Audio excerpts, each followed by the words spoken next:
Good evening and welcome. Tonight, Frome Stop War is extremely fortunate to be able to host the wonderful Reverend Andrew Ashdown and here in this magnificent venue as well. So it's all good. Reverend Ashdown tonight shares with us a wealth of unique knowledge gathered from over 2 decades of travelling throughout Syria and the wider Middle East. Back in 2014, Reverend Ashdown was requested to take part in a special peace envoy, where he visited Syria at the request of many spiritual leaders, including Orthodox Christian patriarchs and the leading Sunni cleric of Syria, Dr. Hassoun. Reverend Ashdown's insights come from meetings with a large cross-section of Syrian society, from other spiritual leaders to members of public office, and of course to the most important people, the everyday people of Syria. Reverend Ashdown is a specialist in interfaith relations, and indeed Syria provides a very special platform on which he can study this area in particular. We see an extremely filtered view on Middle Eastern societies here in the West. Frome Stop War has hosted many events which discuss the false portrayal of conflicts in the Middle East. But I think there's also a false portrayal of day-to-day life in Syria, of the communities, of the families, and of the people who live there. We see Syria through the lens of mainstream media, which would have us believe that most Middle Eastern countries are embroiled in homegrown sectarianism. However, Syria, which houses the most ancient inhabited city in the Western civilized world, Damascus, is indeed a beautiful country woven from many different religious, ethnic and cultural strands. And this is what Reverend Ashdown will discuss with us this evening. So please join me in giving a warm welcome to Reverend Andrew Ashdown.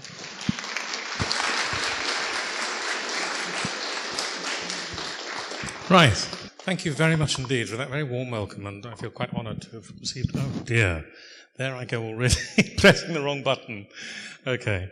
Yeah, it's a privilege to be here, back in Frome again. And as was said, this is the result of many visits to Syria over quite a prolonged period of time. I've just returned from my 10th visit to Syria in 4 years, and 3 weeks spent in the country. Some of those visits have been with delegations, but all of them have involved time apart from delegations, spent travelling independently, without official accompaniment, with friends, with priests, with ordinary people all over the country, at the front lines in some of the areas most affected by the conflict. And it's a pretty moving and powerful experience to have had some of that. What I'm going to do this evening is give a little bit of context, a little bit of historical and religious context, and then, if you like, share a bit of the journey. In a sense, it's the latest journey, and share some of the realities on the ground as I've seen them now. And some of what I say may sound strange, or what you might not have heard, and some may sound controversial. But very happy to receive comments and questions afterwards. First of all, Syria has been described as a birthplace of civilization and faith. And I'm not going to read all the way, don't worry. Here the first cities were established, as been mentioned. Agriculture was developed. The first writing was invented in Syria. Here Christianity was born. From here Islam expanded. From a faith context, Syria prior to the conflict represented perhaps one of the most diverse contexts for Christianity and Islam in the world, with all the families of the Christian church and almost every expression of Islam present. For the most part, with some brief periods of conflict and tension, these faith communities have coexisted for centuries. Everywhere in Syria, mosques and churches stand side by side. Many of them are ancient. Some of the world's oldest churches, monasteries and mosques are to be found in Syria. And given the secular constitution of the state, which has allowed freedom of religious and social expression, people have been free to worship as they wish. I must make a comment here at the beginning that studying the issue of faith relations in Syria is quite a sensitive topic, Because it can be said in Syria, people can say, well, if you talk about faith relations, you're immediately putting a sectarian dimension into the country. And many Syrians are very strong to say there isn't a sectarian dimension in the country. We're all multiple communities together. And I think that's very important to affirm as well, this diversity and plurality of Syrian society, which the vast majority of Syrians long to and wish to preserve, and which is in the process of being hugely damaged and destroyed by those forces, particularly that our government support, by those so-called rebel groups, particularly the vast majority of which are extremist Islamist ideology. If we look at the historical context, you'll see that throughout history, Syria has been occupied by other powers. This has had a powerful impact on Syrian history, culture, society, and psyche. On the one hand, these numerous civilizations have left an incredible diversity in heritage, in philosophy, religion, art, architecture. Can you see that, actually? So the light's shining directly on it. So you've got the empires, the Assyrian Empire, the Babylonian Empire, the Hellenistic Syria, Roman Empire, the Umayyad Caliphate, Byzantine rule, Ottoman Empire, the French Mandate, brief time under Egypt, with Egypt rather, and the Ba'ath Party since 1963, since then independence, and a complicated history since then as well. But throughout this history, multiple different empires have occupied Syria. But both more ancient and more recent history has all said this has led to a richness in society, because all these empires have brought with them their culture, their philosophy, their art, their architecture. And this is one of the things for which Syria is renowned, this sort of melting pot of different cultures and philosophy and history and art and architecture. But both ancient and more recent history has also led to a strong sense of independence in Syrian society, and a justified feeling that throughout history, others have tried to control and direct their destiny and their resources, and especially so in the past century. We mustn't forget that we today are partly reaping the consequences of 100 years of largely British policies within the region, interventions, Western interventions in the region. And this partly explains the incredible resilience of so many Syrians in the face of the horror of the past 7 years, and the determination of so many to preserve their Syrian identity and their Syrian rights and independence, and not be controlled by external forces. And so you see in Syria this wonderful influence of ancient... Oh, sorry, the light's just shining right on there. The sun's shining right on there now. You start with 3000 BC, but near Tartus, you've got a whole city there, and a temple that you can't see it, unfortunately, because the sun's shining right on it. But a 3rd century millennium BC Phoenician temple. You've also got a stadium there which predates Olympia in Greece by 700 years. So you've got these ancient cultures which existed. And you've... Oh dear. You can't see that, can you?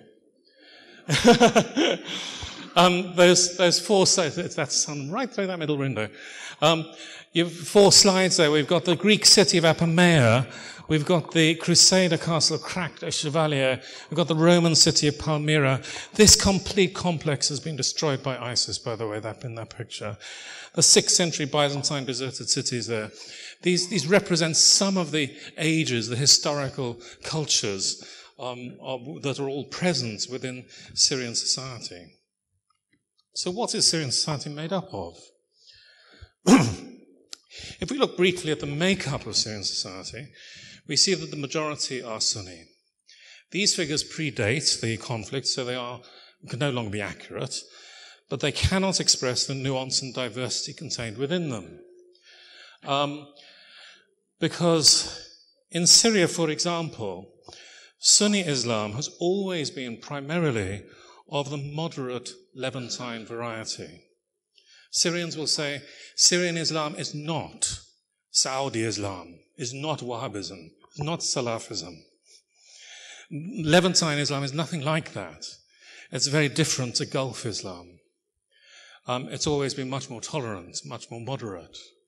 And for generations, communities have lived together under a more moderate Islam.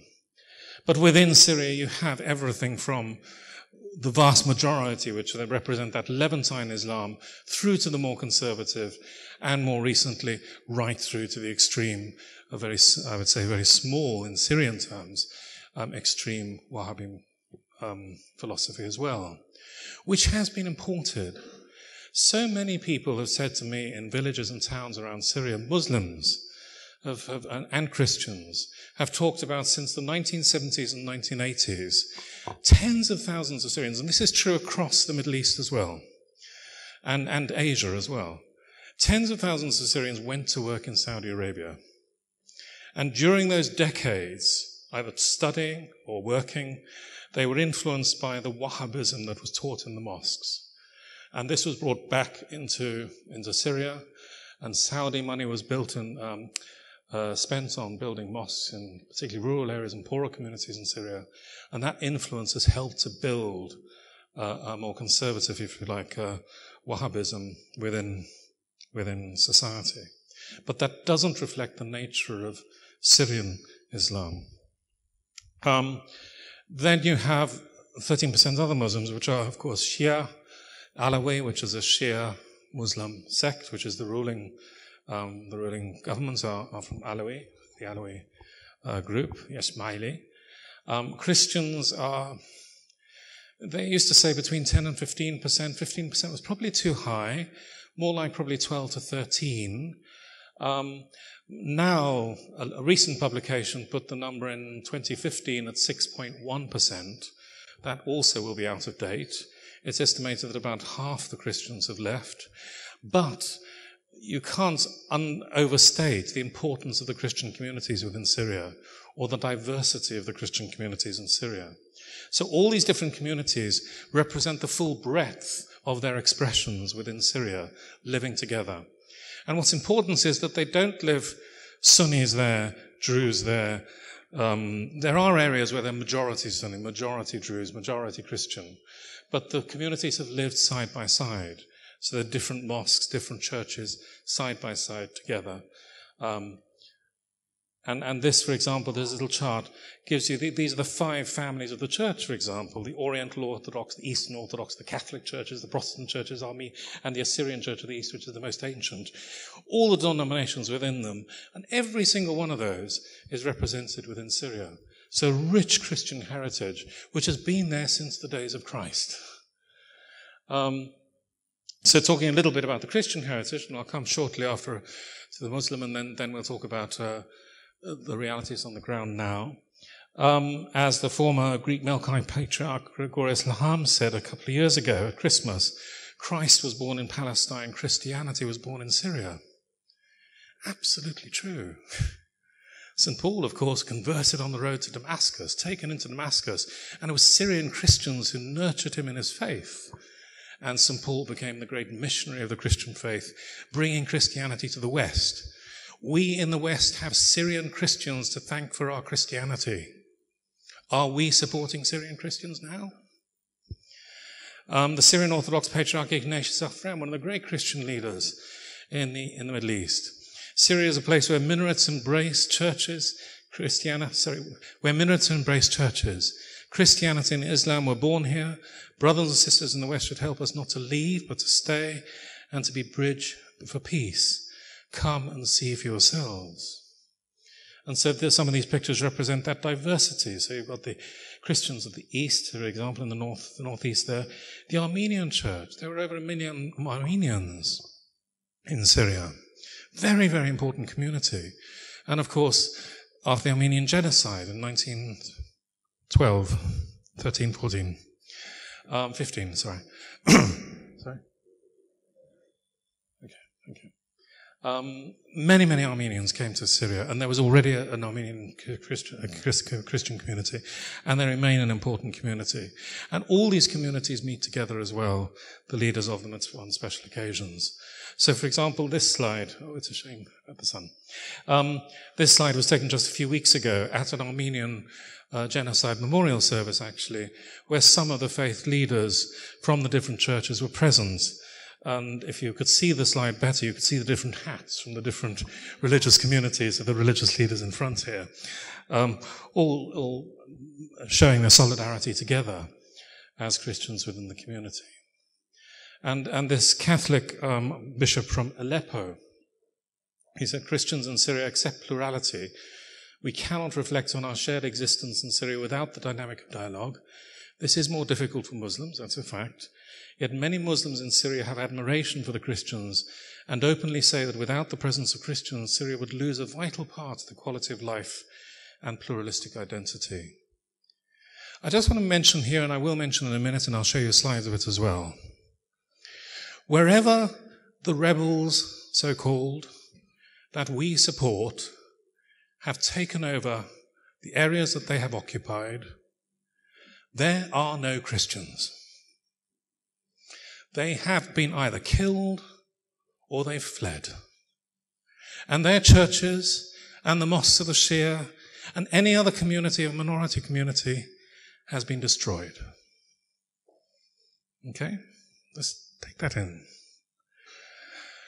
A Muslim writer in Damascus said to me last month, he said to me, don't worry about us Muslims. We will look after ourselves. He said, but do worry about the Christians. We, the Muslims in Syria, we need the Christian communities in Syria to be the balance in society, to enable the richness and diversity of Syrian society to be sustained. And if your governments continue to support the people you're supporting, that diversity will be destroyed. And if Christianity is destroyed in Syria, next it will be Europe.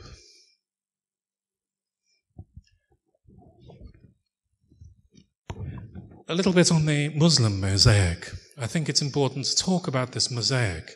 And I want to stress again, I don't want to be sectarian here, because this sounds like sectarian language.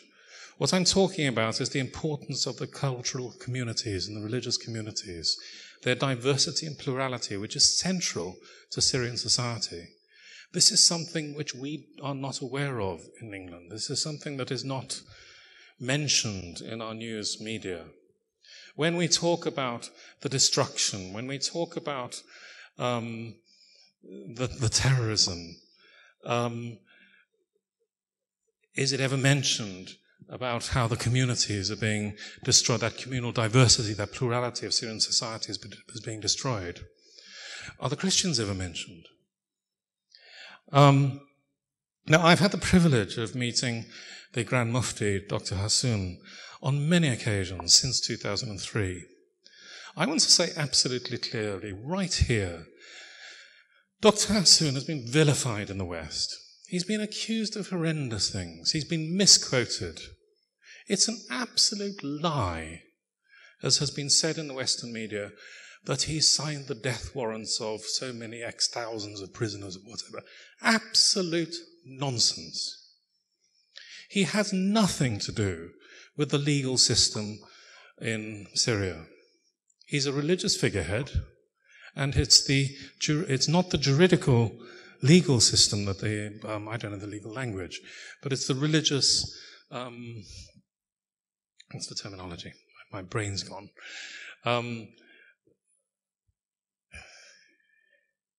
The ways of thinking and the ways of religious juridical thinking that he deals with as ecclesiastical in the Christian term. Sorry, I'm a bit tired. My brain's gone a bit dead there. So yes, he's appointed by the government. Every single Grand Mufti in the Middle East is appointed by the government. You know, when he's mentioned in the paper, the Grand Mufti is an Assad stooge. Well, every single Grand Mufti in every country in the Middle East, in the Arab world, is appointed by the government. That's the fact. But he is one of the most liberal, if I could put that way, Muslim theologians that I've ever met. He's passionate about plurality. He's passionate about the diversity of Syrian society.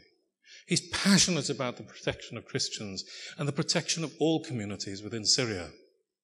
And I love that phrase that he used in a meeting in Germany. I am Sunni in practice, Shiite in allegiance. My roots are Salafi and my purity is Sufi. And if the Prophet asked me, he said this in a meeting in September in 2016, if the Prophet asked me to abandon Jesus, I wouldn't have followed Muhammad. God is in my heart. People are more important than any temple. Religion should never be a cover for politics. He's a deeply spiritual leader. And I keep saying he is somebody that we should be listening to. Actually, the doors are closed on him, both by our government and by our religious leaders, because of the reputation, and I believe the mistaken reputation that is given about him. But every time I met him, everywhere he goes in Syria, he is thronged with people. He is greatly popular. And this was actually in the Umayyad Mosque in Damascus, where we happened to meet with him. And it was an unscheduled visit, and people were just thronging round to meet him and wanting his blessing quite spontaneously. So a little bit of you've got here the great Umayyad Mosque in Damascus, one of the this was a great early Byzantine church, and that's actually in the 7th, get the facts right here. So in the 7th century, or in the 8th century, Caliph Al-Walid converted the church into this magnificent mosque, which we see today, using Christian, Muslim, and Jewish craftsmen from all over the region. And it had been a church, and the Christians were given land nearby to build churches, and that land remains the sites of the different Syrian patriarchates now. In South Damascus stands the Shia shrine of Zainab, the daughter of Ali. This is an important shrine for Shia Muslims all over the Shia world. And in fact, even now, throughout the war, you've had Shia pilgrims coming from Iran and Iraq to come and pray at this shrine. Now, this has been heavily under threat. All the militant factions, the jihadist groups, have declared their intention to blow up this shrine. In the town, the immediate civilian area surrounding this, there have been numerous car bombs in the last few years, many people killed. And when I visited here last month, the battle for Yarmouk camp was taking place just 2 kilometers away. And in fact, when I nearby, two shells landed 200 meters away. But this incredible shrine to the daughter of Ali still stands, and people are coming from all over the world, but it's protected by the Syrian government and by Hezbollah as well. But just literally a few hundred meters away, you can't see that, is an area that had been occupied by militant groups and is in a lot of state of has been destroyed. So in these many ways, you have types of interreligious engagements in Syria. So the communities living together side by side, that's normal. Again and again. In fact, just 2 weeks ago, I went to an iftar meeting, and there was a dear Syrian man who had lived in England since 2012, come to join his family, and he had just gone back to Damascus for the first time since 2012. And he, like so many others, he said to me, before the war, we never ever asked or knew if the person next to us or the person I worked with or my friend or cared whether they were Sunni or Shia or Christian or Druze or Alawite or whatever. The society was just like that. We just lived side by side. When I visited Syria several times before the conflict and visited schools, and you'd see the schools and you'd go into the classes, and it would be all the community people living side by side, and people free to dress as they wish. You see pictures of pictures taken by the so-called rebel groups of. You don't see many civilians actually in the pictures, but those you do see, how are the women dressed? Covered head to toe in black. Go to Damascus. Women can dress as they wish. They can work in whatever work they want to do. They can go out and go into entertainment. They can go out with their friends on the street, go to the cafes, go to the cinemas, and life goes on. And if you go out into the streets in Damascus or Aleppo, yes, Aleppo, and I'll come to Aleppo in a moment, and I'll show pictures of it, and you go to a cafe or a restaurant, you will see people, all communities are in the restaurant together. So there's communal living, academics studying scriptures side by side. There are many monasteries in Syria, many ancient monasteries, I'll come to that. Friendship. People from different communities are friends. They work together, they live together, they have their friends together, and people will go and celebrate Christmas. I mean, I was in Damascus on Christmas 2016 and Aleppo. Even under bombardment, Muslims were going out into the restaurants and celebrating Christmas with their Christian friends in the restaurants in Damascus and in Aleppo. So social, economic, shared businesses, of course. It doesn't matter which communities, shared businesses together. And the political engagements as well, and the faith leaders as well being a bridge to the state. And this is a controversial one. Faith leaders in Syria have been criticized for being allied to the government. I think this is a great misrepresentation. This has a lot to do with Middle Eastern society and the way religious leaders are in relation to their leaders. This goes back in quite a long history, and throughout the Middle East you'll find this. But there is a sense in which the religious leaders need to be a bridge between the people and the government, whatever that government is. And as one of the Christian leaders said to me last month, we as the church, I love the praise he used, we are the pH balance in Syrian society. We are a critical voice. We are the critical voice between the community and the leaders and have a delicate role to play. So that's really important. So when I've been to Syria, most times I've always had time, sometime, like for example last year I spent 6 weeks in Syria, traveling widely, not once under any official accompaniment, not one moment. Other times I've been with delegations to meet and to listen to people, to meet and to listen with faith leaders. And some of you might know we've been profoundly criticized for this in the media. It's obscene criticism, really. And when in any conflict, in any situation, how can you really understand or resolve anything without going and seeing the situation on the ground and talking to the people on the ground of all parties, whether you like them or not? It's absolutely obscene that our leaders, whether they be political or religious, will pontificate from London or Washington or Geneva, refuse to go to the country, and refuse to sit down and engage with the people on the ground and actually see and actually listen. And yes, there are many... Okay. And yes, there are many contexts, and yes, there are many stories, but see the reality and listen. But actually all that we hear in the West, all the media narrative, and I sometimes stress this, I put all, capital A, capital L, capital L, underlined 10 times, circled 10 times, all the information we get, the so-called information, comes from where? So-called sources on the ground. Which sources on the ground? Mostly white helmets, the so-called white helmets.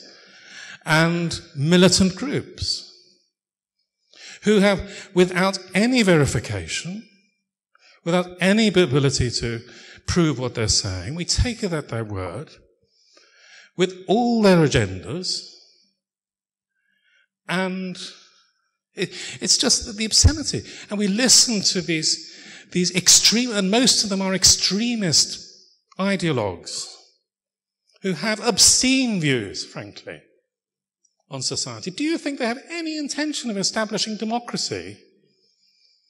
When I've been to the villages where they've ethnically cleansed anybody and everybody who is different to them, where they burnt the churches and the mosques and killed the teachers and the priests, these people that we are supporting, these moderates, and these are the people we're taking the word for. And we won't listen to the people on the ground. We won't even listen to the faith leaders on the ground because they're not reliable, because they're related to the government somehow. So what? And actually they're people, they're related also to the people.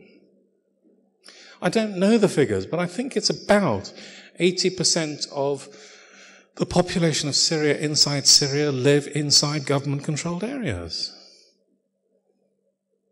We are not listening to 80% of the population of Syria inside Syria. We're listening to a tiny percent of the population of militant jihadists who have their political agendas and their brutal ideologies.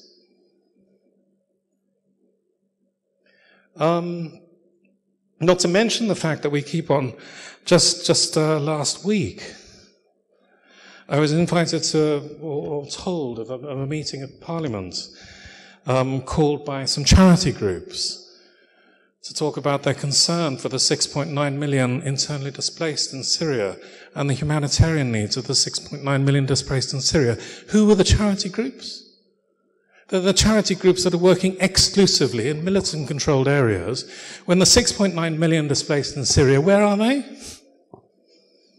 They're in government-controlled areas because they fled from the militant-controlled areas, the jihadists, to the government-controlled areas, mostly, where they are being looked after by the Syrian government, by the Russian government, by the Syrian Arab Red Crescent, by the genuine Syrian civil defense, by other charities on the ground as well.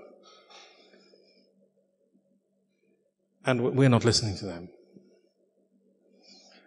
So those of us have gone to try and we've taken various leaders to try and talk to leaders and see and to listen to the voices. And all we get for doing so is you're somehow being an Assad apologist. People in Syria say to me, why is it always about Assad? It's not about Assad. You're the guys who's hung up on Assad. We support our president. The vast majority do. But it's the West that's hung up on Assad. How? Why do we in the West think that we should destroy any nation because of one person, what we think of one person, whether those thoughts are right or not? We destroy, I'm saying what I think. We destroy Libya because of Gaddafi. We destroy Iraq because of Saddam Hussein. We destroy Afghanistan because of, what's his name? Because we got killed. I often say we have no moral ascendancy whatsoever. Our politics is obscene and hypocritical in the extreme. And our media is worse. This picture was taken just last May in Daraa. Now, of course, Daraa is where things are starting up again, because where the Syrian government is actually trying to take back now the next pocket of area which are controlled by extremists and the body of ISIS, which are being supported by the American government, by various British soldiers who are in there as well, training extremely jihadists on the ground, and the pockets of ISIS supported by Israel as well. This was taken on the high street in Daraa last May, when the front line was just 5 kilometers away. This high street had been shelled just the night before.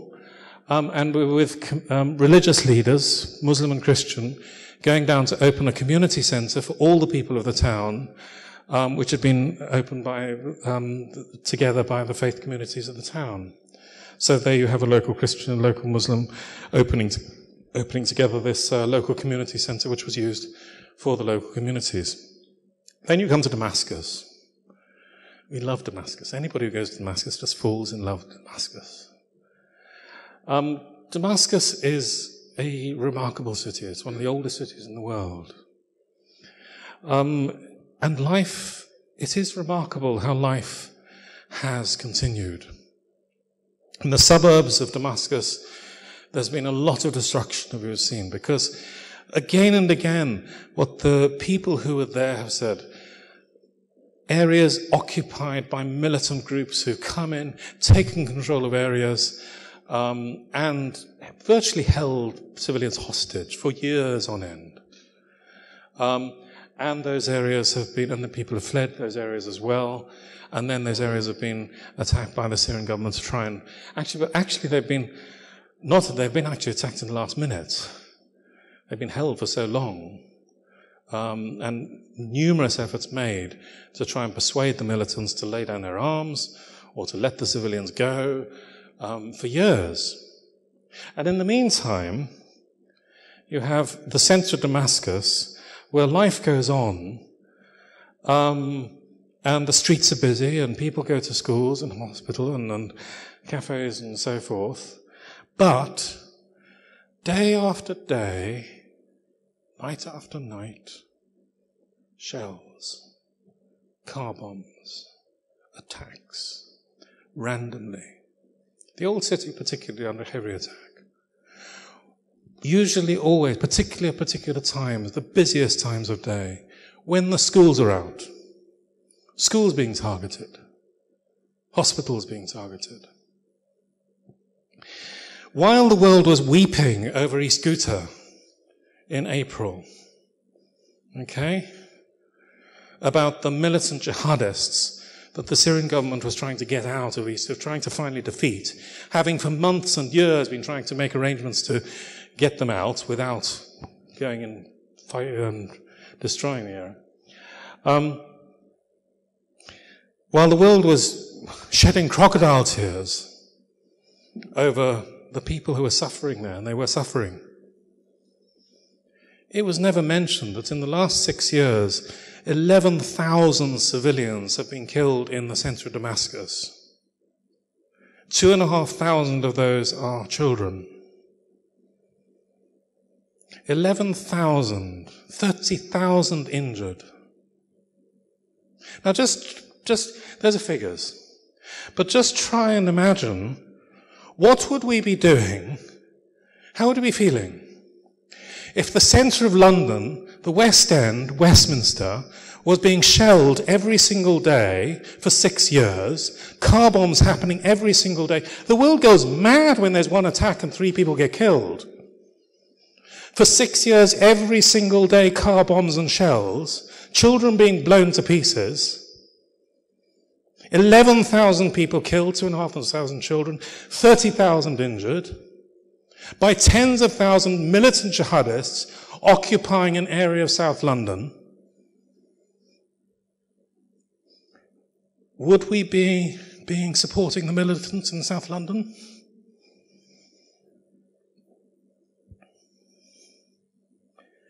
So the fear, but this of course was a story, and even more, so I just want to tell this little clip actually. This is a school in one of the suburbs of near the old city.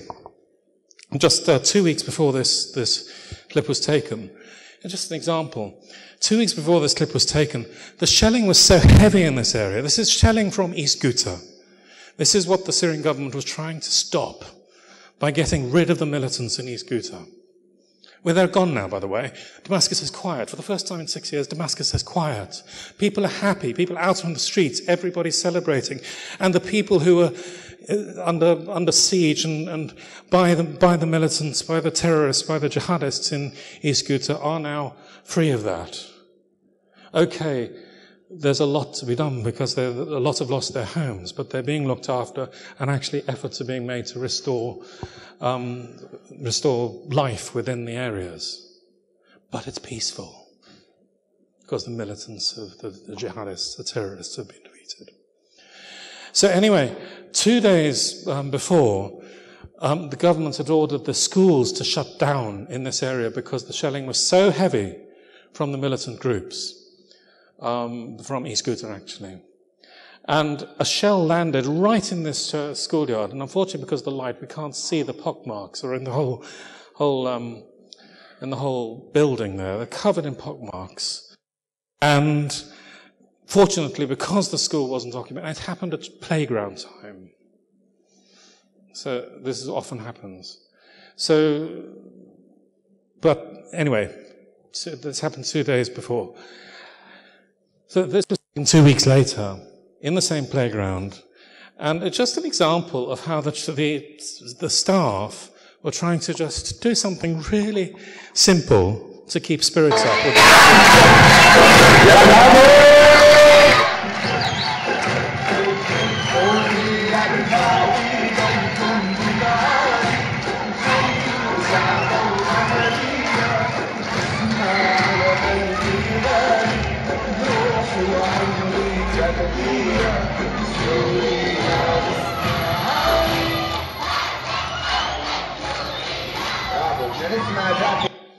Okay, this went on for half an hour. It was just a playtime. There was nobody around.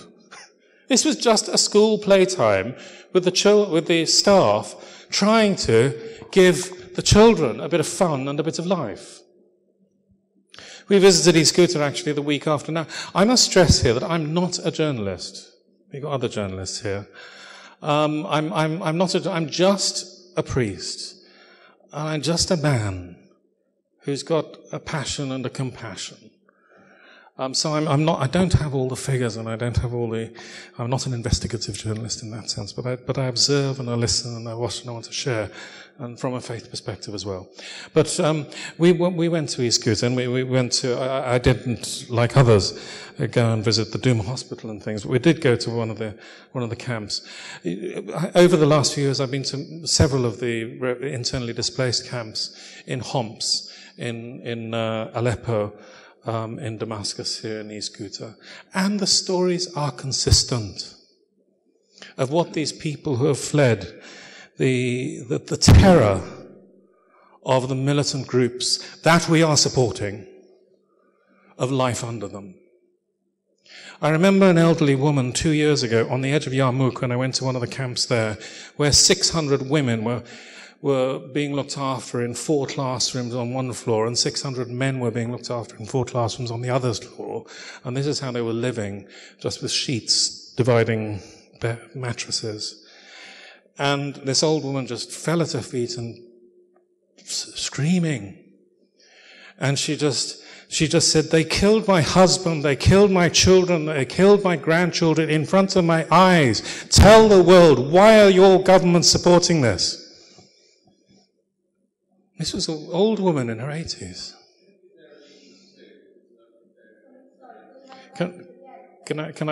Yeah, very happy to answer the question. Can I carry on? It's a good question. Who's their allegiance? I might try and bring that in. But as well, the stories of anybody who appears to support the government being executed, the taking of women, raping of women, the passing of women from fighter to fighter, the disappearance of children, the starving of civilians, the withholding of food, the withholding of medical aid, and the storage and selling at high prices. Now, this is stuff that's brought in by the international community when it's let in, and the militants on. This is just consistent. Every single case is absolute consistency of the reports in every place where where this has happened. And of course, it's happened across the country. And you've got 6.9 million people. I'm gonna move on now. I mean, to just a few examples, and then to talk a bit about my more recent visit. I mean, some of you will have heard of Malula, and this Malula, one of the most important as a Christian, one of the most important shrine of Christian villages in the whole world. And here, Aramaic, the language of Jesus, is still spoken. But this village was occupied in 2013 by militant groups. But this is really important, their narrative, because it echoes so many other villages and other towns where this has happened. The factions attacking Malula included the Free Syrian Army. The ones the Americans and British say, they're our moderates. Al-Faruq Brigades, Al-Nusra, Al-Qaeda terrorist groups. Jaish al-Islam, also Al-Qaeda linked. Ara al-Sham, also Al-Qaeda. Jabal al-Khalamun, and others. They brought it working together, okay? This is not your nice friendly moderates and then your nasty ones don't work together. These are working together. They brought in looting gangs. They sold everything in the street, but wrote on the doors, this is a Muslim house. On Christian houses, they wrote, we will slaughter you. This is a witness, by the way, of people from the village who were there. 90 homes were destroyed. No church was left intact. They dug up graves and desecrated bodies. The fighters were from Libya, Tunisia, Afghanistan, Chechnya, and Syria. Farms were destroyed. And the farmers said, we want justice, but we will not take it by violence. We will follow the right course. That's very important churches there. In fact, it includes one of the oldest churches in the world, which they gutted. They stole all the icons and just did as much damage to the churches as they possibly could. Antoinette there is sitting in the cave in which she hid in a house, while 3 of her male relatives were called out by militant groups to the courtyard. I think an uncle, a brother, and another male relative. And they said to the 3 men, convert or die. These are our nice friendly moderates, by the way. And one of them said, and she heard this, one of them said, I was born a Christian, I am a Christian, I will die a Christian. And one by one they were shot dead. And the youngest was 20, early 20s. And she actually, then they fired into the house and she was injured. But the shrines actually have already been restored. This is actually the same shrine taken in 2016 and 2017, and they have been restored. Then you have Sadnaya, a monastery. Now this is a really interesting story because it talks about the communal togetherness of the communities within Syria. Sadnaya is a very important, it's the center of the Syrian Orthodox Church worldwide. It has its center headquarters in Sadnaya. And it has this very important convent and shrine, which is very ancient. I'm going to go back, sorry. And Christians and Muslims have come on pilgrimage to this shrine for centuries because it holds also an icon which is reputedly painted of St. Mary by St. Luke. Anyway, for centuries, Muslims and Christians have come and worshipped at this shrine together. And they still do, even during the conflict. It's a Christian majority town with a minority Muslim community. For months, this is not far from Malula, for months this town was under attack by the same militant groups. Remember, those so-called moderate groups allied to the Jabhat al-Nusra and Jaish al-Islam and Al-Hasham. And they were being constantly shelled, and the convent was being targeted. And at one point it was thought that Sadnaya would fall.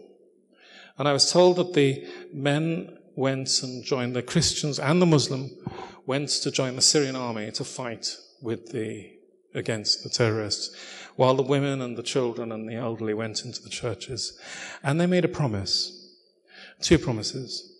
One was that they would promise that they would, whatever happened, they would not give up their faith. And secondly, that whatever happened, they would refuse to hate.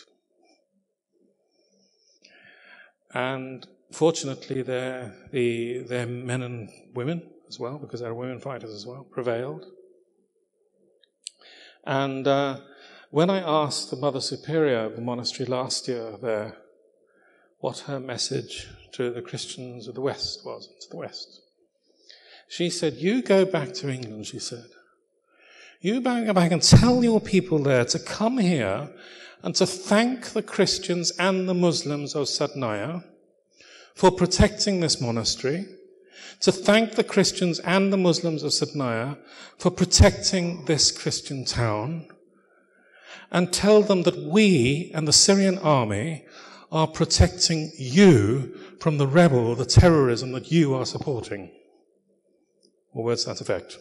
That isn't exact, okay? But it was that effect. And I've heard that effect again. People have often said, we are fighting against a militancy and an extremism which is going to come your way, and you're supporting it. Aleppo. A quick way to Aleppo. I don't want to spend too long on Aleppo. You've probably heard a lot about Aleppo. And Vanessa's given many talks, I'm sure, on that as well. But Aleppo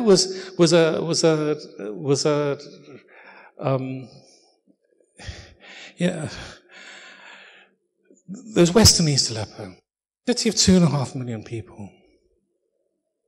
Many fled during the height of the conflict, from 2012 to 2016. It was thought many East Aleppans fled from Aleppo, and they became part of the refugees. Many went to Latakia. Actually, 1 million, I think it's up to 1 million Aleppans went to Latakia, so stayed inside Syria. Many others went abroad as well. But you had up to 250,000 people at one time in East Aleppo. But you had 1.5 million in West Aleppo. West Aleppo was the government-controlled area, which was most of the city, half the city. In that area, life went on, In that area, all the communities carried on living together. The churches and mosques side by side, the restaurants were open, the schools were open, the university. But, except that for 4 years, it was worse than Damascus. Hour after hour after hour, and I was there before the liberation from East Aleppo. Hellfire cannon, rockets, car bombs, bullets in West Aleppo. I don't know the figures. It was thousands that were killed. Schools targeted, hospitals targeted. One of the days I was there in Aleppo, the university was hit by 4 shells in one day. Students, staff killed, blown up, legs blown off, or whatever. Every single day. 1.5 million people. The city was surrounded by militant jihadist extremist groups who were constantly attacking the one road that was the access point from Damascus to Aleppo, which supplied 1.5 million people. And then you had the militant group occupying East Aleppo, fighting the battles with the government, and the government was fighting the battles with the militants in East Aleppo, who were holding the residents remaining in East Aleppo pretty well hostage. A few of us were there when East Aleppo was finally retaken, and met with some of the, and I recommend you view Vanessa Beatty's reports and her video testimonies of the people who were coming out of East Aleppo, because their stories were horrific of what they experienced at the hands of those jihadists that our media went hour after hour after hour crying buckets over. Yes, we should, when we were deeply concerned for the civilians that were there, and the civilians that were being held hostage by the militants, and were being brutally treated by them. But we were wanting and supporting those militants to succeed. Thank God the Syrian army won. And at the end of the day, after hearing for months about 500,000 people trapped in East Aleppo, we were there when 125,000 people came out of East Aleppo. Of those, 135,000, sorry. Of those, 115,000, where did they go to? They came to the government-held areas. Where we were there, there were no media there. The media had gone. They didn't go to see how those 115,000 were being fed, watered, given medical care, being given shelter, being given immediate assistance by the Syrian government, the Syrian army, the Russian army, the Syrian Arab Red Crescent, and various charities, international charities that were on the ground, a few that were on the ground. And their stories were horrific. And nobody was there to tell the reality of what had happened. The media had told their story. They didn't want to hear the truth. It's been silent. The story of Aleppo has been silent since the day East Aleppo fell. We've heard not a word, have we?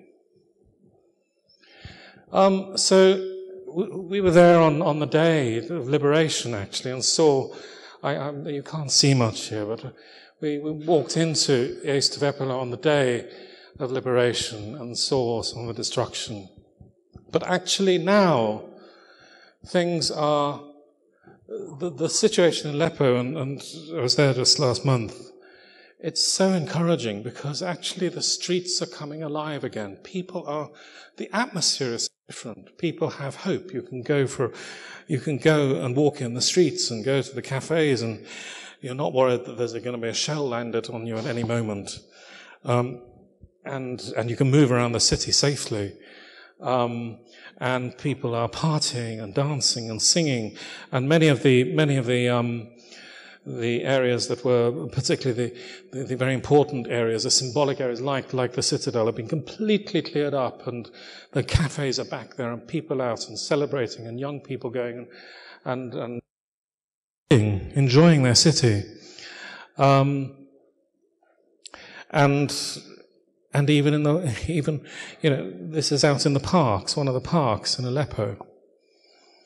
I remember Radio 4 interviewed Baroness Cox after her return. She was in one of the party I was on in the latest visits, and she wrote about sitting and talking to people in the park. And the Radio 4 presenter said, "It seems very odd you talking about people in the park in Aleppo." And she said, "Well, actually, West Aleppo, there are plenty of parks, and that's the way of life in Syria. People are free to wander around in the parks." And that's the park she was talking about, actually. And life's coming back to normal. And this is actually one of the Armenian Christian communities in Aleppo where we listen to the women. I met a few weeks ago with Archbishop Jean Bar, who is the Melkite Archbishop of Aleppo, and he said it's a duty of every Christian to find out the truth. It is a huge injustice to judge others until you know the truth. We need our Christian brothers and sisters in the West to learn the truth and to help us to stay, not to leave. After all the suffering, we're working hard with our Muslim brothers and sisters to open hearts and minds to each other. Because there has been a lot of course, an enormous amount of suffering, an enormous amount of pain, and a loss of trust as well. And yet a real desire to recover that sense of trust and diversity and plurality. This photograph was taken actually in 2016, yes, before the recovery of East Aleppo. It was taken in Aleppo. The battle was raging. We have some bizarre experiences. I mean, I remember we had a dinner with the Armenian community one evening in a restaurant, and there was a string quartet playing music, and we had about 150 Armenian citizens just having dinner with us in a restaurant. And suddenly there were loud bangs nearby. And we could hear gunfire going off very nearby. And I said to my neighbour, "That's a bit close." I said, "Oh, the front line's only 350 metres away." But this is life. This is normal. But I was told on one of my visits when I came back that the work I was doing in trying to listen to Christian and Muslim voices in Syria could damage Christian-Muslim relations. And I just sent them that picture at the bottom there, which is with the ulama, some of the Muslim leadership in Aleppo, who were all very supportive of the work that I was doing and the need for Western people to come and listen and engage with and communicate. So East Aleppo, the damage to East Aleppo is huge. It's vast. The battles have raged for 4 years, but it's not all destroyed. And in fact, some streets, life is returning. This is taken in East Aleppo. I visited it last month. This was the largest eye hospital in the Middle East or in Syria. This was taken over by jihadist groups, and it was converted into a Sharia court. The main entrance has the Arabic Sharia court. And it's still littered, the floor is still littered with court order papers and what have you, Sharia things. And as I say, this was one of the many hospitals that were taken over and converted into either militant group headquarters or Sharia courts or the like. So again, we had all the propaganda about hospitals being destroyed. Well, this was a Sharia court. And in the basement, throughout the basement, we found this is where government supporters were actually imprisoned, some of them in isolation cells, some of them tortured, and there are still shelves lined with extremist Islamist literature from these groups, and some of it printed in Britain and America as well. And the documentation is all still there, littered on the ground. And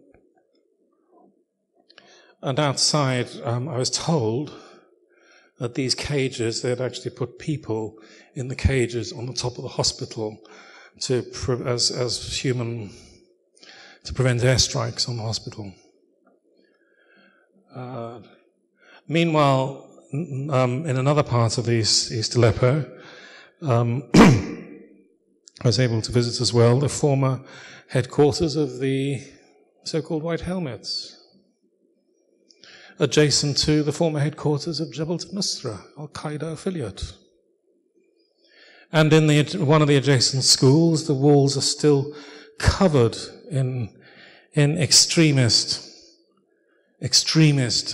graffiti, basically. I don't read Arabic, but I had somebody who was translating those, and there was just lots of extremist propaganda, attacks on the government, lots of stuff about how one should live, and if you didn't live like this would be the punishment, blah, blah, blah. All hardcore stuff. And instructions of how one should be. This particular one, unfortunately you can't see it there, but it's how women should dress. And this is actually on the side of a school. It's all in a school building. And this is adjacent, next door to what was the White Helmets headquarters, who incidentally are embedded exclusively with extremist jihadist groups. They are not with they don't operate with anybody else but them. So graffiti on the walls, extremist graffiti, and they're one of the British ambulances.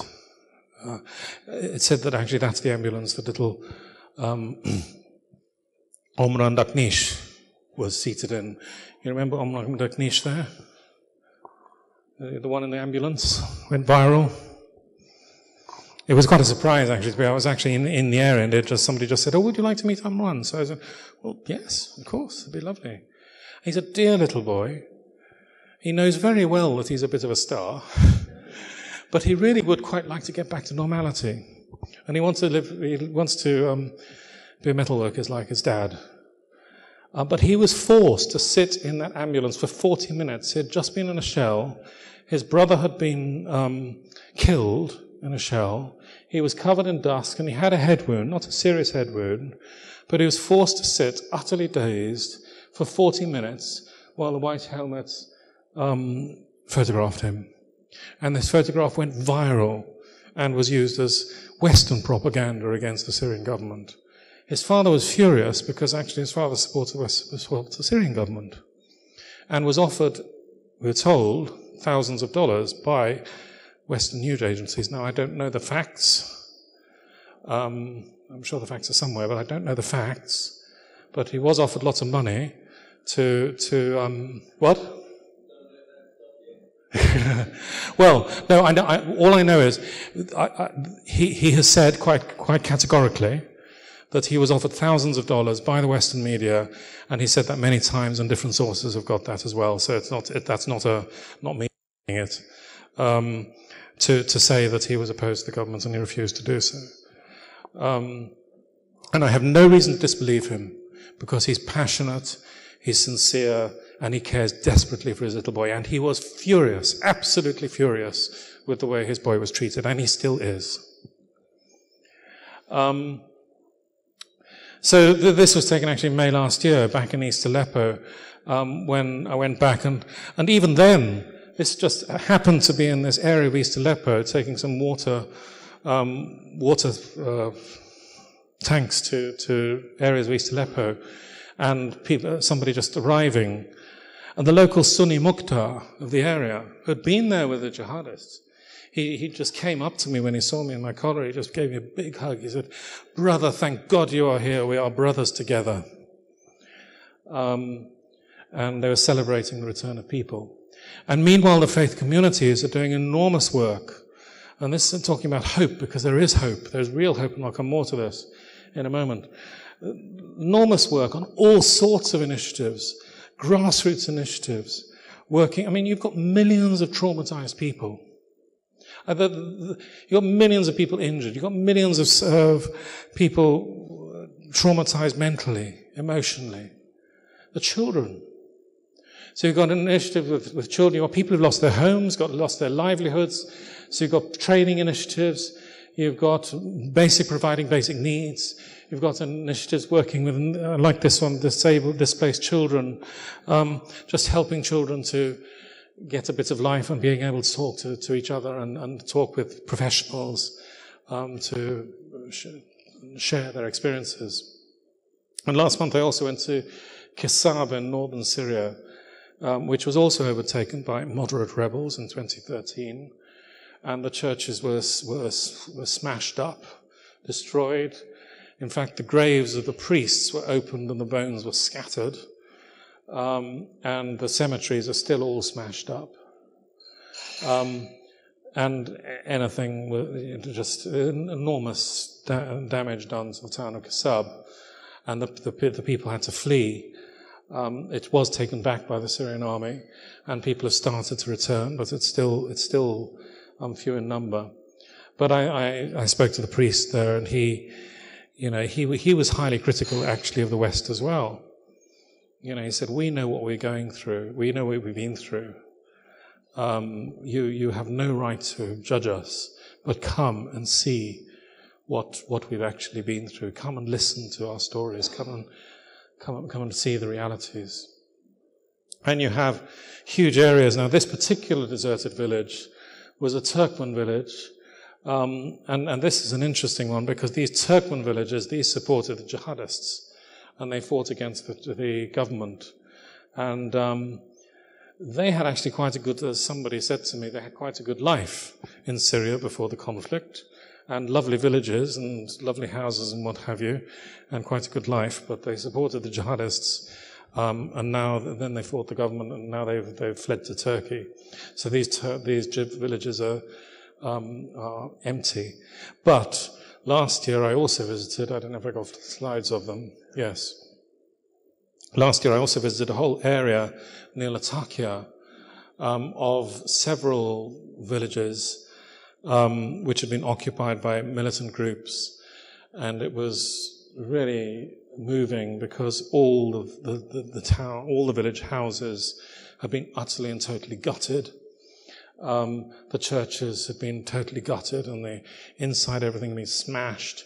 Anything of value had been stolen. I went into one house. I actually haven't got the slide here, but it was the house of a teacher, and I was told that she had moved too late. She'd been warned that they were coming, but had tried to gather things, and as she got out, she was caught, and she was shot in the courtyard of a house, and the house was set on fire. And when I went into the house, I was in tears, because it was still, all the kitchen utensils were just on the floor, burnt.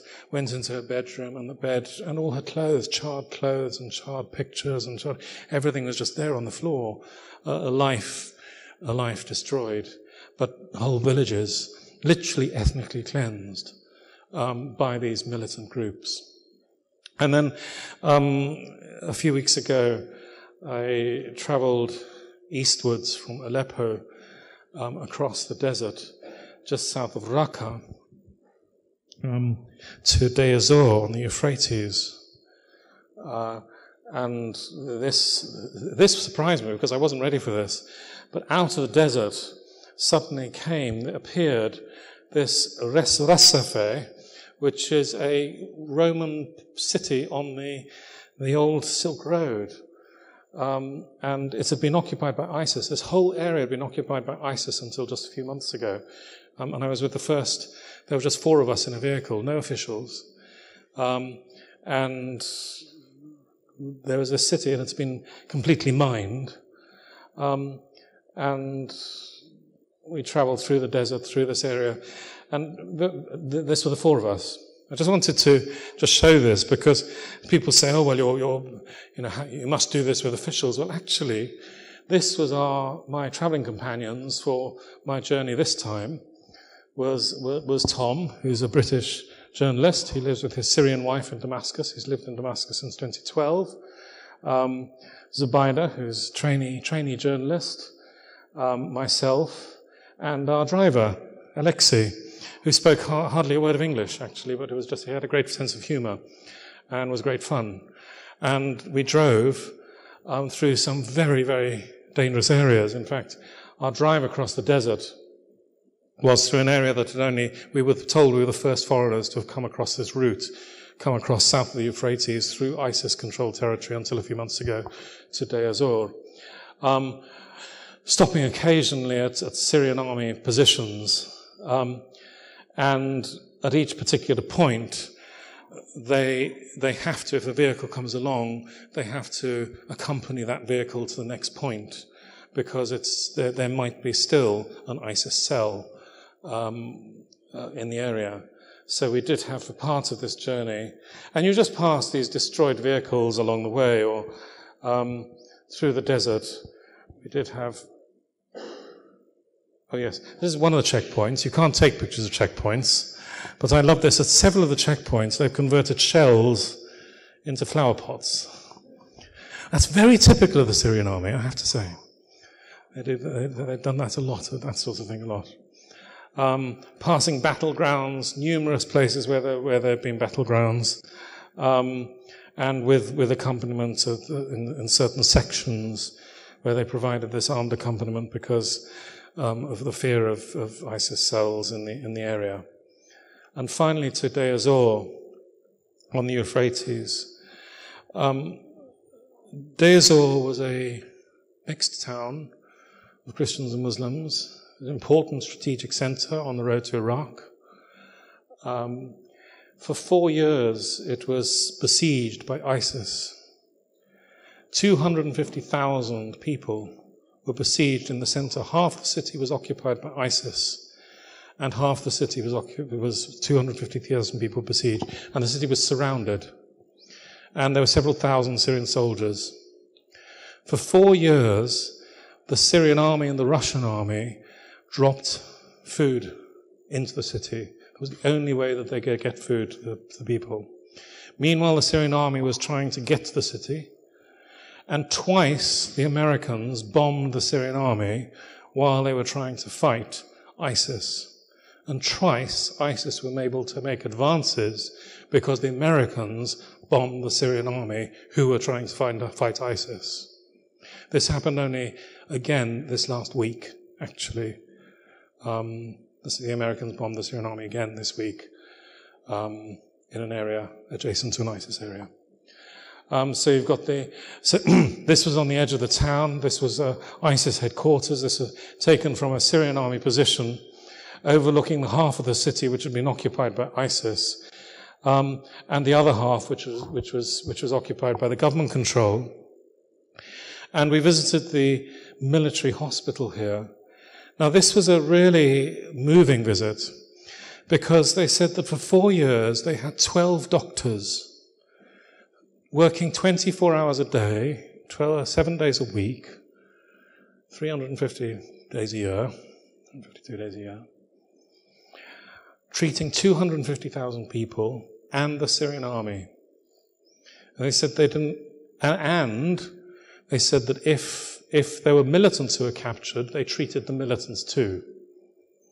Now let me just say that what happens to anybody, let alone a Syrian soldier, when they're captured by militants? At best, they're shot. The best that they can hope for is to be shot through the head. Very often they've been beheaded. Let me just tell you as well, it's estimated, I don't know the exact figures, I've heard between 80,000 and 100,000 Syrian soldiers have died in this war. The Syrian soldiers are the Syrian sons and daughters, husbands and brothers, uncles and aunts, fathers and mothers of the Syrian people. That's a quarter of the estimated number of killed. They're never mentioned when the figures are mentioned. The loss on Syrian human life, just in the Syrian army, is vast. And many of those have been killed utterly brutally. You know, when they've been captured in dozens or hundreds, many have been beheaded by the dozens, by the militants we are backing. But when the Syrian army captures the militants, they will treat them if they're injured. And what happens when they capture an area? Because you have seen this on telly. They come to an agreement that either you lay down your arms and you can come and join the army and have amnesty, or take your weapon and go to a militant-controlled area. Now, a lot of Syrians find that remarkable, don't understand that at all. Many apparently have chosen to lay down their arms, but this is rarely reported.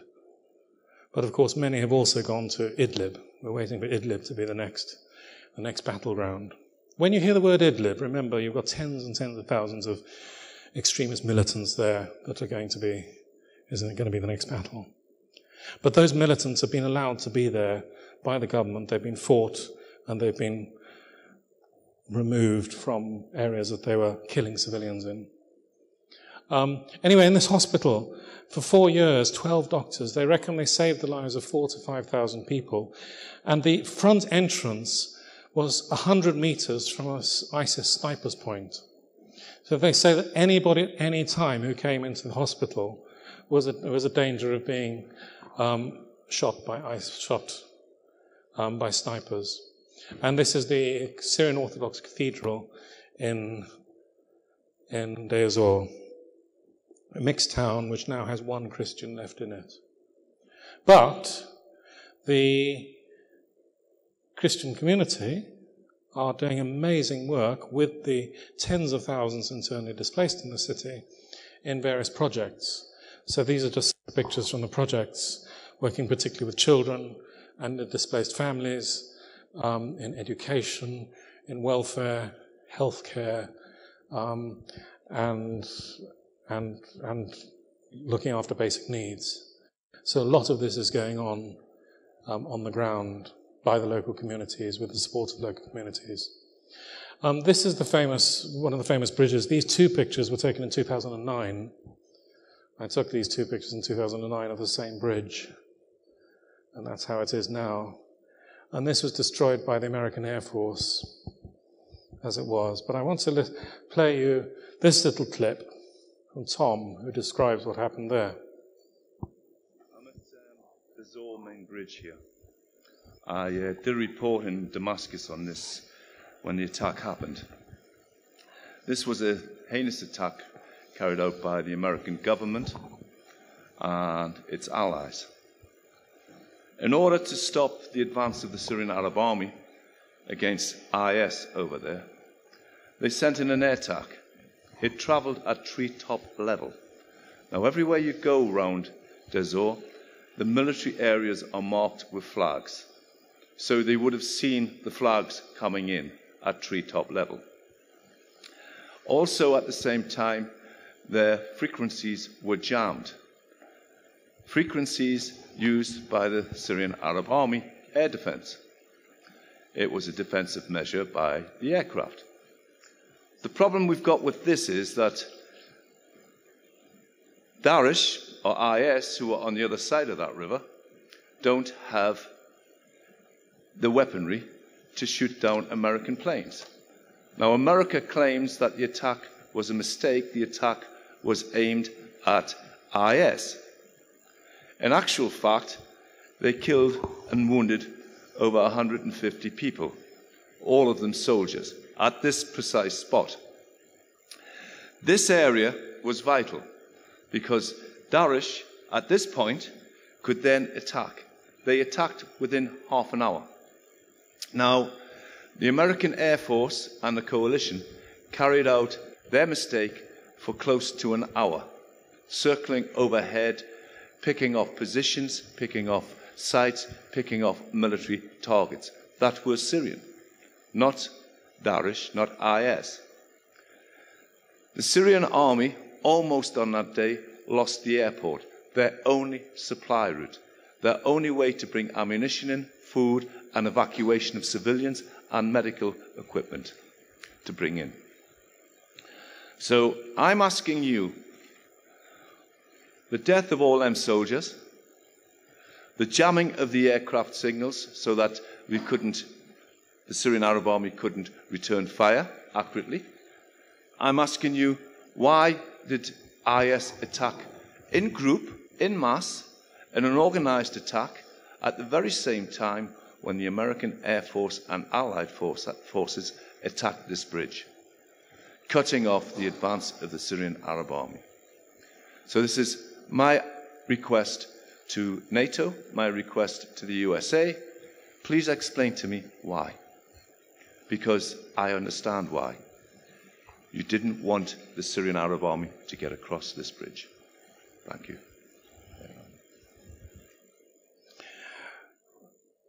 And across that bridge now, of course, are the SDF, the Kurds, with American forces who are building more American bases right just across the bridge. So when you go to Deir ez-Zor now, although there are tens of thousands of displaced in Deir ez-Zor, just across the river is SDF forces and American forces illegally occupying the northern bank of the Euphrates. And why are they interested? Do you think our governments, and I'll say this, do you think our governments care two hoots about civilian interests anywhere? Do you think we give a damn? It just so happens the main oil fields are in that area, of course, aren't they? And other interests, strategic, political interests. I don't think that we have any moral ascendancy whatsoever. So this picture would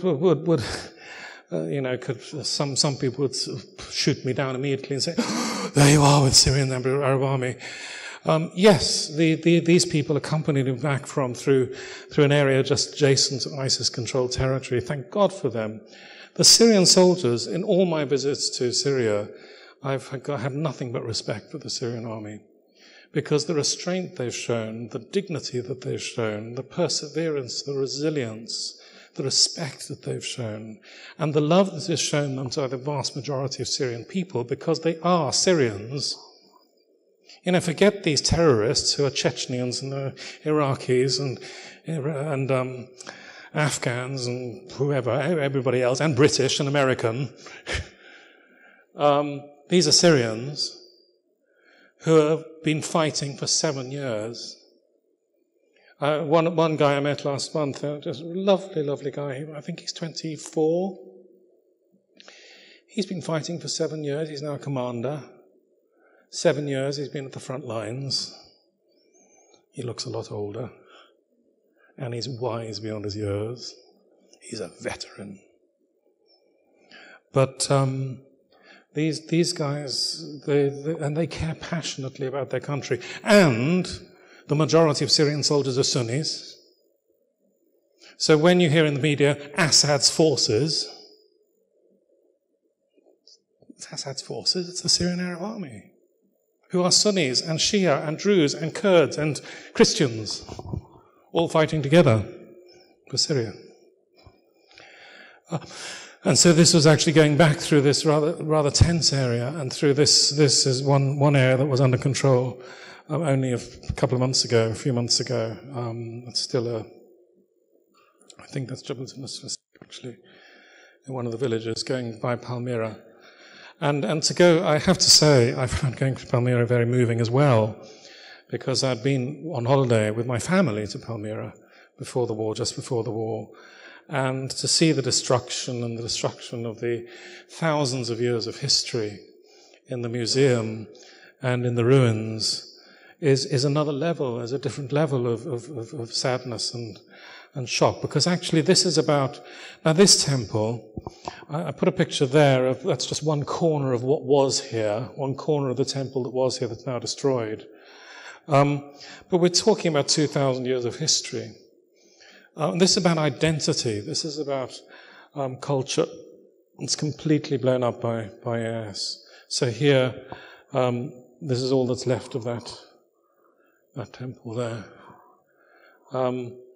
And then through areas where all this rubbish that's been actually deposited by fleeing militant forces as they go. They tried to steal stuff, but they had to jettison stuff as they fled the Syrian army. And then went to another village called Saddad, I was told I was the first Western priest to visit Saddad, which is one of the few villages to fought off ISIS and Jabal al-Nusra by itself without the Syrian army, because they weren't in the area at the time. And just Christian with Muslim friends fought off ISIS. And these communities are now trying to recover and are having all sorts of projects for rebuilding the villages and restoring community life. And then spending time at an ancient monastery in the desert, which used to be a center for Christian-Muslim relations, where people are still living and people are still visiting and trying to recover a sense of that communal identity and engagement. I want to share this story of I've nearly finished, by the way. I want to share the story of the monastery at Kara. Kara is a 5th century monastery. Many of the monasteries in Syria go back to the 5th century. This one was built around a Roman tower. I think if I just... No, I've got it there. Oh, that's the Roman tower. It's built around a Roman tower. They built like fortresses. But the monastery, this village, it's 1 kilometer from a Sunni majority and Christian village. Okay, so a village which is mostly Sunni Muslims and with a significant Christian minority. And an ancient history, several ancient churches there, and this monastery outside the village. And for centuries, the village and the monastery have lived in communion with each other. 2014, the area was occupied by ISIS. The whole area, including the monastery. And remarkably, the monks and the nuns stayed. And they took in a few hundred of the Christians from the village and sealed them inside the monastery and closed the doors. And for 3 months, they didn't go out of the monastery. And every single day, at prayer time, they rang the church bell with ISIS just there, saying, we're here to stay. And by night, the Muslim villagers came to bring food to the monastery at risk of death, caught by ISIS fighters bringing food to the monastery. When ISIS were finally driven back by the Syrian army and by Hezbollah, the Muslim villagers helped the Christian community rebuild the churches, restore the churches in the village.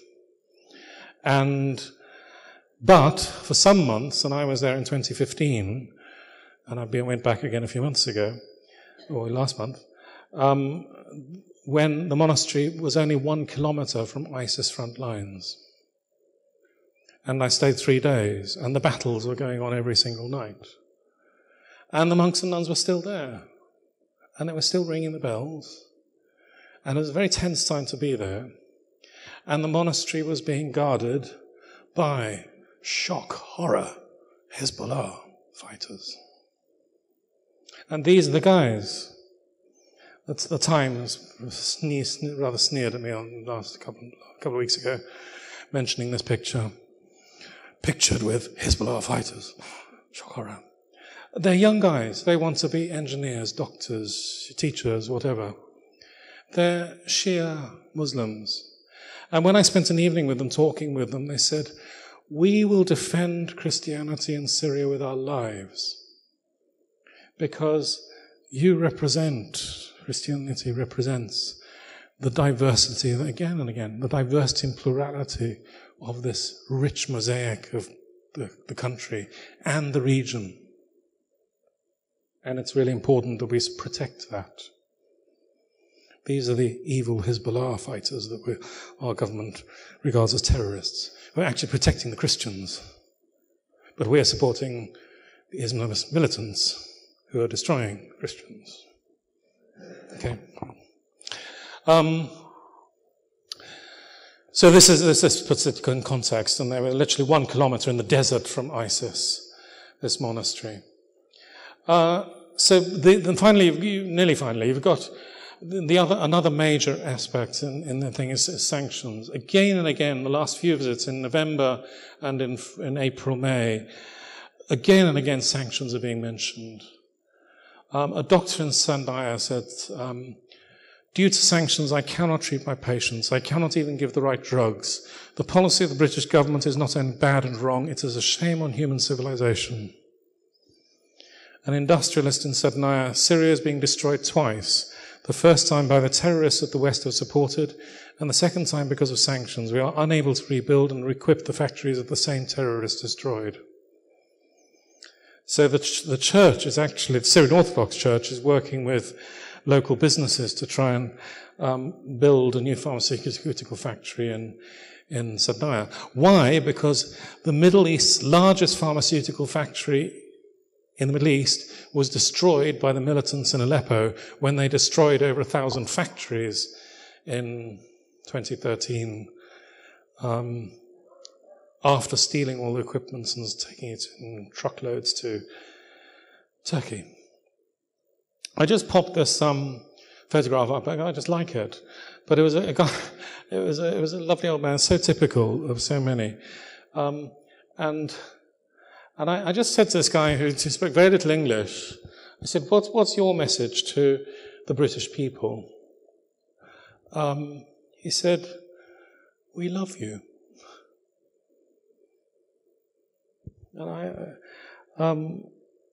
And that's all he said. We love you.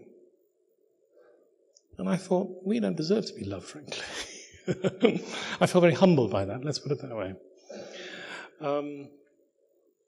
And he did actually say, we want peace. We want people to understand who we are, what we are. And again, that those of us who visit, they say, thank you for coming to listen. Thank you for coming to be with us. Thank you for coming to witness. Why do the media, why do the leadership criticize us for going to do this? And to just simply say you're supporting a regime is absolute nonsense. It's a political excuse not to engage with realities. So you have this diversity. These pictures were taken at Christmas 2016 in Damascus. And the same happened in Aleppo. Even in 2016, after all the horrors of Aleppo, the Christmas lights were out in Aleppo. So in the streets of Syria, when Christmas comes, the lights go everywhere, just as in Ramadan. And this restaurant here, 6 months before, a shell had landed in that restaurant. They have courtyards. The roofs slide open in the summer and then slide shut in the winter. But But in the summer it was open, and a shell came down, and I think over 20 diners were killed by a shell from e-scooter in that restaurant. 6 months later, at Christmas time, the restaurant had been reopened. This was early on in the evening. An hour or so after that picture was taken, it was full by Christians and Muslims together celebrating Christmas with a band. You wouldn't see that in any rebel-controlled areas. And I'll just share this. This is the last thing before questions. This is in Malula. This is in one of the oldest churches in the world, which was very, very badly desecrated. The 4th century altar was smashed, but actually they've been able to put it together again. The priceless icons that were filled in this church have all been stolen. These are rather poor quality replicas of some of them being put back up. But the church has been restored. And the priest and Rita are singing a hymn of the resurrection in Aramaic, the language of Jesus. And this is an element of hope. And when, I noticed that the title of my thing has given us hope, hope. Right now, I'm getting messages. Those of us who have friends in Syria, many friends in Syria, are getting every single day lots of messages of hope. Again and again, people are saying, people are out in the streets, Damascus is peaceful, we're able to go and enjoy the city, we're able to go and enjoy. At last, areas are being cleared of militants. There are large areas of Syria which are clear of militants now. Schools are being reopened. Hospitals are being reopened. Streets are being cleared. Businesses are being reopened. Buildings are being made habitable. There's a vast amount to do. I won't understate that there's huge amount to do. But the work has started already, irrespective of the world's ignoring of it. But the work has started, and people actually have hope because actually the battle is being won. The military battle is being won. There's a lot to do. There's a lot of healing to do. There's a lot of people healing to do. There's a lot of soul healing to do. A lot of community healing to do. It'll take years. There's a lot of physical building to do. It'll take years. But there is hope. But there's also a lot of fear. Because right now, you've got the pockets in the area of militant areas, which our governments are supporting the militants. You've got Israel saying, don't you dare attack the militants in that area. Imagine Geneva telling Britain not to attack 10,000 militant extremists occupying an area of Kent. Don't you attack them, otherwise we'll attack you. That's what Syria is being told. You've got the whole north of the Euphrates. This is a big geopolitical issue. I'm not a politician or a journalist, but it is a huge geopolitical issue. And the international community has no rights under international law to be occupying that area. What's going to happen, we don't know. Then you've got this fairly large segment in Idlib, where large numbers of militants are now concentrated of multiple factions. There's bound to be a battle there. So there's fear of what's going to happen and bet you, I guarantee, before long you will be hearing headlines of gas attacks and bombings and blah, blah, blah. You'll hear the story of Aleppo, Damascus, Homs, all over again. But just remember that all you will be hearing is one narrative from extremist militants who have one agenda, which is the same agenda as the international community. And what you are hearing has no verifiability and is accepted at face value. But here are two lovely people, and this in a way represents some of the depth and the history of Syrian society. A hymn to the resurrection in Aramaic with Rita and her priest.